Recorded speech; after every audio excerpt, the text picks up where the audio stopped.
ఆనందంగా సంతోషంగా చూడముచ్చటగా ఉన్నటువంటి జంటను దేవునికి బిడ్డలారా తోటలో నుండి నెట్టి వేపించింది.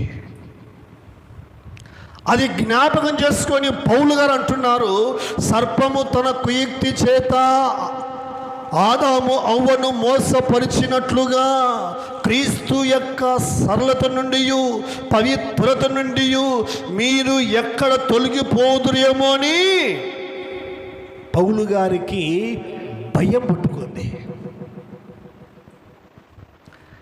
ఏ భయం అండి? అప్పుల భయమా? పౌలు గారికి అనారోగ్యం అన్న భయమా?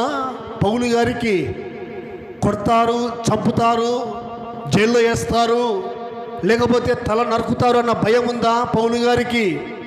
ఏ భయం ఉంది?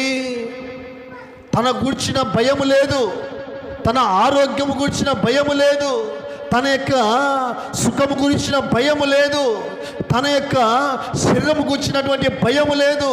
పౌలు గారికి ఉన్నటువంటి భయము ఏమిటంటే క్రీస్తు రక్తము చేత కడగబడి, క్రీస్తు రక్తము చేత కడగబడి సంఘములో చేర్చబడి పరిశుద్ధంగా విశ్వాసములో, ప్రార్థనలో, భక్తిలో, ఆత్మీయతలో నీతిగా, నిజాతిగా, యథార్థంగా దేవుని సన్నిధిలో బ్రతుకుతూ ఉన్నటువంటి విశ్వాసుల మీద ఎప్పుడు ఎక్కడ దుష్టుడైన అపవాది ప్రవేశించి అవ్వను ఆదామును ఎలాగైతే ఆ తోటలో నుండి బయటికి పంపించేశాడో, సంఘములో ప్రవేశించి లేక ఇంటిలో ప్రవేశించి దేశములో ప్రవేశించి నీతిమంతులైన విశ్వాసులైన పరిశుద్ధుల యొక్క జీవితాన్ని, విశ్వాసాన్ని, భక్తిని, ప్రార్థన జీవితాన్ని పతనం చేయటానికి వాడు వెతుకుచూ తిరుగుచూ